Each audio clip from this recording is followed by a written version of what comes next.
when we design infrastructure, the roads, the railways, the buildings, it's there for a long time. So as a business, when we design East-West Rail, typically the design life that we get given for that is between 80 and 100 years. If we talk about the tallest buildings that we design, the skyscrapers, nobody has ever taken down a skyscraper. And just talking to Councillor Liz Jeffries from Milton Keynes before the event started, she was talking about how Milton Keynes Road Net was 50 years old this year, and just planning for what the next 50 years is going to be for Milton Keynes Road Network.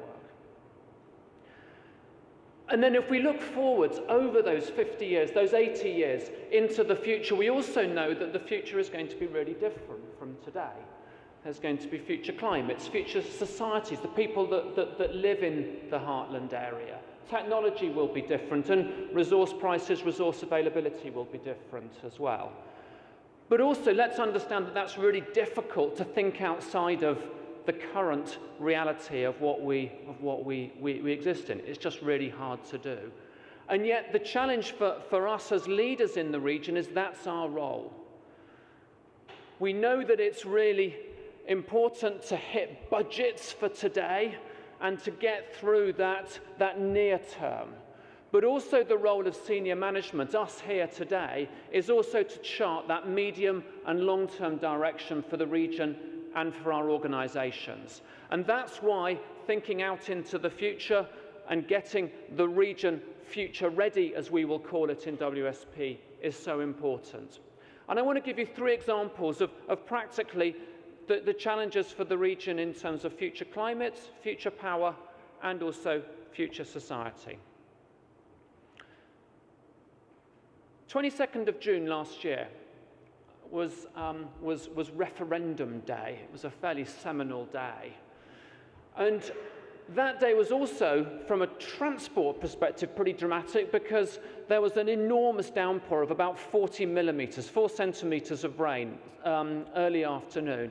And it completely crippled much of the transport network, the road network, and also the rail network across the southeast. And in fact, for those poor unfortunates who commute into London, even the next day they couldn't get into work because the central line was down. Waterloo was out of action because of residual flooding. And yet we know from climate change forecasts into the future, Environment Agency updated those last year, that those sorts of really heavy downpours will become much, much more common into the future. If we look at future temperatures, we ran a survey of people who live in flats in cities in the southeast, and 75% of people say that they overheat in their flats. And yet, if we design flats just to building code in London, they overheat on day one. So why would we want to do that when we're designing things that potentially, if people are going to live in the Shard, those buildings are never going to get taken down? So, when we build things that are new, we can design those things right in.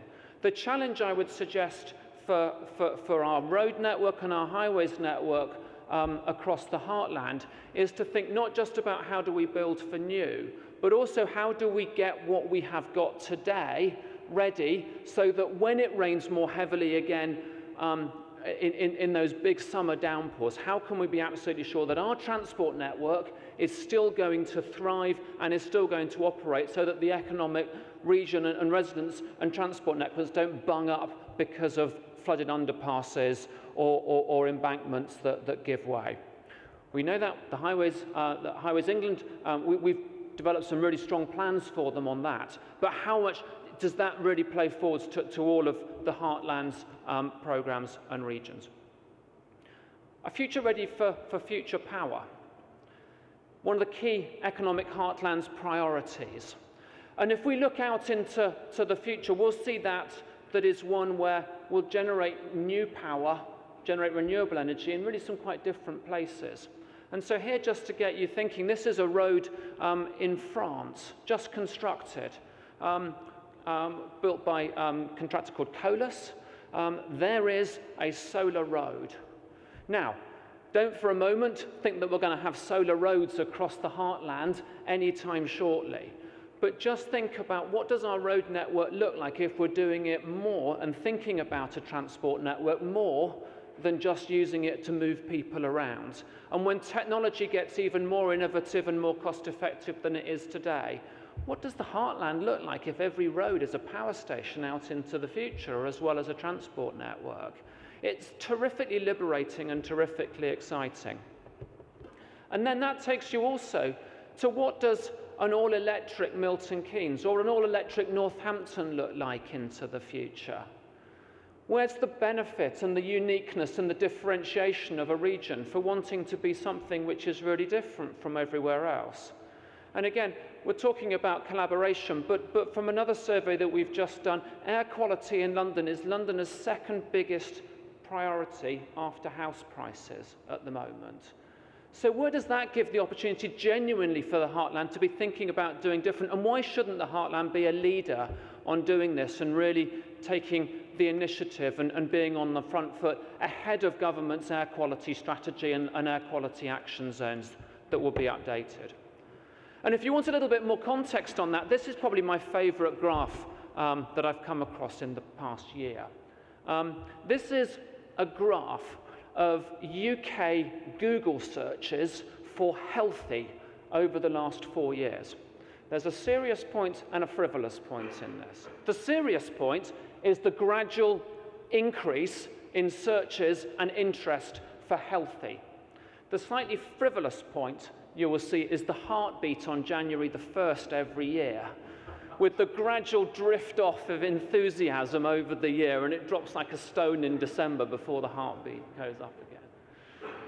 But the serious point is, we aren't just living in a static world.